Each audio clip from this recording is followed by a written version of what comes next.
Hello, and welcome to the Family Church. Glad you can be with us this week, and we're happy to worship with you online. If there comes a point where you feel ready to worship in person, we invite you to register online, and we will do everything in our power to keep everybody safe. And in the meantime, we're also happy to worship with you online if you can't be in town or if you don't feel safe being in a group just yet.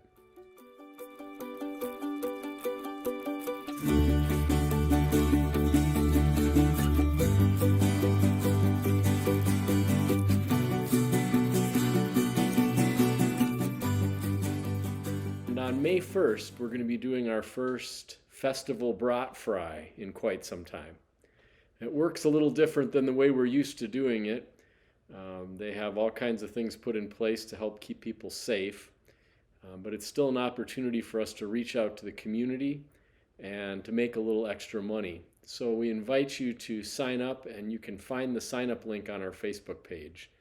We do need a bunch more volunteers to do that. Glad you're with us, and I hope you enjoy worship today. What took you so long? Well, there was more trash to pick up. There's always more trash to pick up. Why did you stop? I did my mile. I've done that section before when I had community service. I know where to stop. I put an old sneaker exactly 1 mile from the start point. You're supposed to be picking up old sneakers, not using them for landmarks. It's called recycling, and it's good for the environment. Now I know why the highway department says it's hard to find good volunteers. If we're required to do it for school credit, is it really volunteering? You don't have to pick roadside pickup duty. You could choose to volunteer in some other way. A mile of trash or a mile of dead fish in the Nina Slough isn't much of a choice. Yeah, I'm glad we signed up right away so we didn't get stuck with carp raking. I heard some kids found a bike in the slough last year. Yeah, it was really rusty. Well, I'm glad we are all done volunteering for the year. What do you mean? I love volunteering, don't you? Yeah, volunteering to play my PlayStation. No, seriously. My family tries to volunteer every month. Last year, Judge Smales voluntold me to do community service every month. That's really not the same thing. We just like to do it for fun. What's fun about cleaning up trash and dead fish? We volunteer because it feels good to help. It feels good to pick up dead fish and trash? Well, it feels good to look back and see all the trash gone. It feels good to know that we're helping the environment. I guess, but what's in it for you? Last month, we collected food for the food pantry from our whole neighborhood. It felt good to know that we are helping someone who was hungry. Did anyone donate candy? No. Next month, we're going to help with painting the church. I do like painting. We could paint the church green and yellow. Packer colors. Packers? Oh, yeah, sure, Packers. Go Pack! You know, they didn't get enough people to clean by the slough. Maybe we should go help them finish up. Okay, have fun, bye. I said we should go help. Seriously? You want to keep on working more? On the smelliest job there is? We're kids. We've got lots of energy. And weren't you just bragging that you can hold your breath for a long time? Maybe we'll find a hubcap and can try skipping it across the slough. That would be fun. I just like to feel that I didn't quit. I like to go the extra mile. Like in cross country. Exactly. It feels good to run for a while, but when you keep running after you feel tired, you can run further than you thought you could go. You feel like you really accomplished something. I did feel pretty proud when we ran 5 miles that time at cross country practice. Exactly. But running cross country doesn't make me smell like dead fish. Yeah, about that. Have you noticed no one wants to stand by your gym locker? I don't want to stand by my gym locker.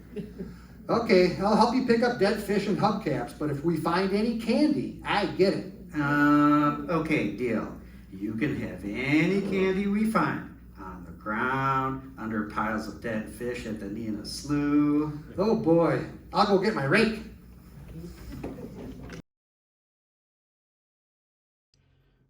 This is a reading from Matthew, chapter 5, verses 38 through 41. You have heard that it was said, eye for an eye and tooth for a tooth. But I tell you, do not resist an evil person. If anyone slaps you on the right cheek, turn to them the other cheek also. And if anyone wants to sue you and take your shirt, hand over your coat as well. If anyone forces you to go 1 mile, go with them 2 miles. The owner of an auto repair shop near Atlanta was really annoyed by one of his employees last fall. The mechanic decided to go take a different job. We don't know the whole story of what was said, but the owner refused to give him his last paycheck. Of course, that's illegal. Even if you really don't like an employee, you can't just not pay them.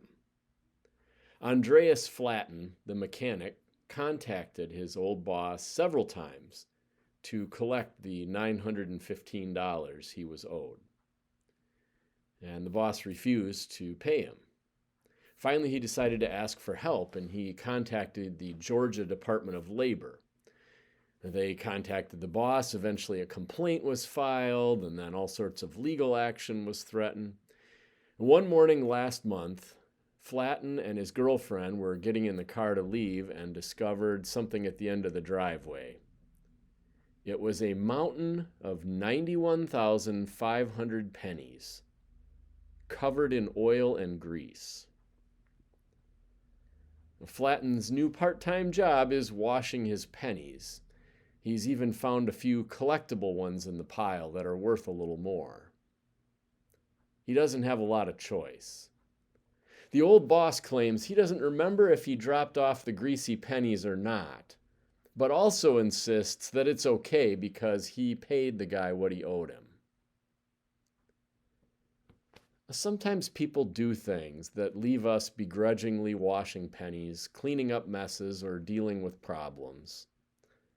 Right now in our house, we're dealing with this a little bit. My wife's been doing physical therapy for months because someone crashed into her in a hit and run. And now she's at the part where you submit all your medical bills and argue with someone else's insurance company. They just sent her a check in order to tempt her into giving up fighting. But if she cashes the check, then they don't have to pay for any of her ongoing medical bills. This kind of thing happens in life. People force you into situations and you just have to get through it and try not to let it get you down too much. Today's scripture is a little piece of the Sermon on the Mount. And this is the little piece that scholars agree made the crowd the most uncomfortable, maybe even angry. First, he talks about an eye for an eye and a tooth for a tooth. Now that sounds good when you're not the person who gets caught and has an eye or a tooth at risk. We like the idea of revenge or people getting what's coming to them because it kind of feels good when we've been wronged. But Jesus says to disregard the old idea of eye for eye and tooth for a tooth. He says we shouldn't be focused on revenge and punishment. Instead, he says we should turn the other cheek if someone hits us. If someone demands that we owe them our coat, we should give them our shirt too. And then there's this part about the second mile. This is the verse where the expression comes from about going the extra mile. And this is the one I'm going to focus on the most. The Romans had taken over Israel quite some time before. And there were no trucks or trains, so soldiers had to walk everywhere. And they had to carry all their stuff with them. Sword, helmet, extra clothes, all their personal stuff, a cup and a bowl, a knife, everything they needed for their job and to get through the night, a bedroll to sleep on. So the Romans made a rule. If a Roman soldier was tired of carrying his pack, he could just point at you, and then you had to carry it for a mile. Even if you were in the middle of a business transaction or trying to feed your baby, even if you were trying to listen to Jesus preach for the first time or were hunting for a lost sheep, even if you had arthritis in your knee or a torn rotator cuff, they could make you carry this big heavy pack for a mile. And of course, soldiers rarely traveled alone, so you can imagine a whole big group of 12 or 50 or 100 were marching through town. Pretty much anybody who got caught outside their house was forced to help carry packs, shutting down the farming or the business or whatever was happening until everybody finished this duty. Sometimes a few thousand soldiers would be passing through, and it would disrupt an entire town for most of a day. The people hated this rule. They didn't like the Romans bossing them around and collecting taxes that all went to some faraway king. But this rule made them hate the Romans even more. They hated the rule so much that people reportedly measured off a mile in each direction from their home and then tried to never go outside that boundary so they'd never get stuck having to walk too far back home. And now, in the middle of this sermon, Jesus told the people that when they get chosen to carry a soldier's pack, when they finish the mile and the soldier said, "Okay, that's a mile," they should refuse to put the pack down and keep going for another whole mile, which of course means that now you're 2 miles from where you started and you have to walk all the way back. Even if you walk quickly, you've now burned well over an hour of your time in the hot desert sun. Now, part of the reason for this rule was to make it so soldiers didn't get so worn out. They'd have to take less breaks and they'd be more prepared for battle or whatever their duty was when they arrived. But it was also about power. It was about showing the Jews who was boss. Forcing somebody to do free labor was supposed to keep them feeling beaten down, so they wouldn't rebel. All this turning the other cheek and carrying an extra mile has a little bit of rebelliousness in it, though, too. It shows the other person that you are tough. It shows them that you're not totally beaten down. If you can turn the other cheek or go another mile, well, you've kind of, thumbed your nose at that show of power. Jesus wanted people to show the Romans that God makes us strong, that our spirits are not so easily broken.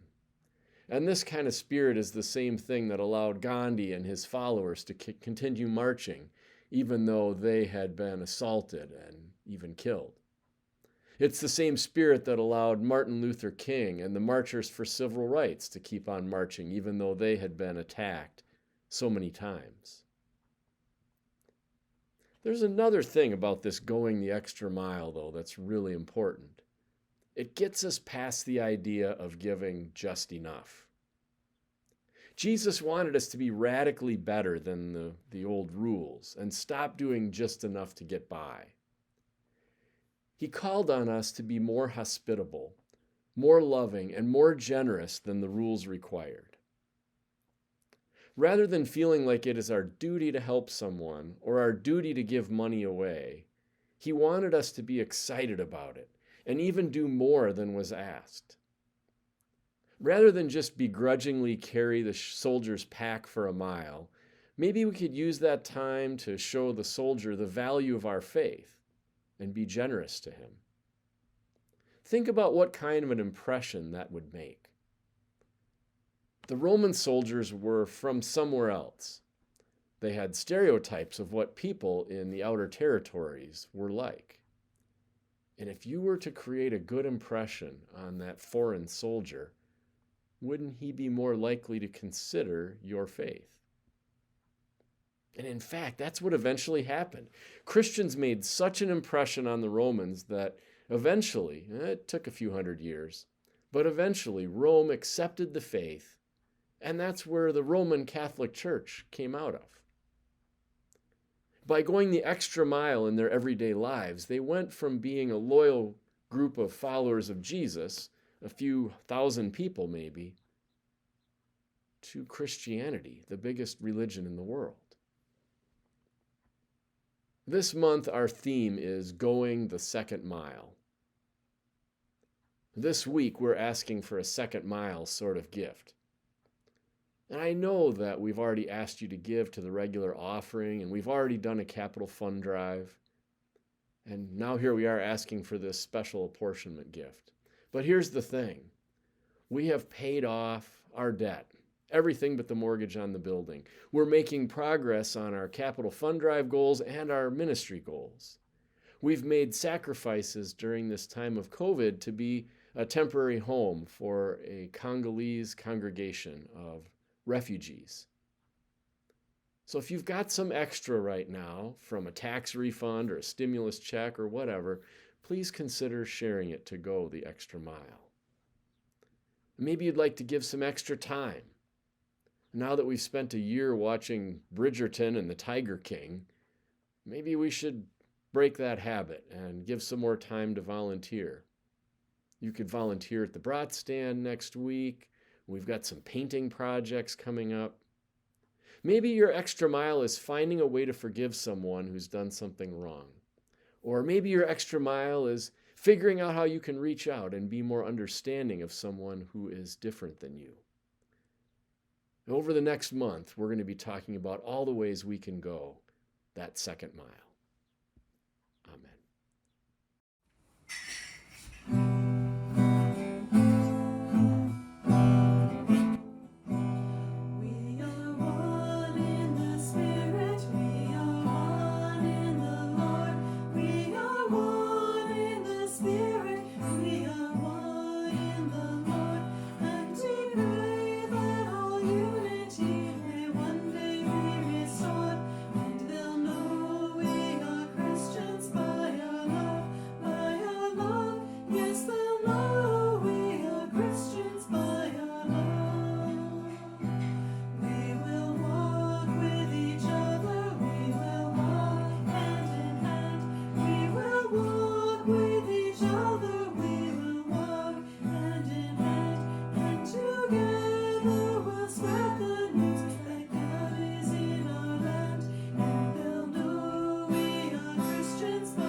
Heaven, hallowed be thy name.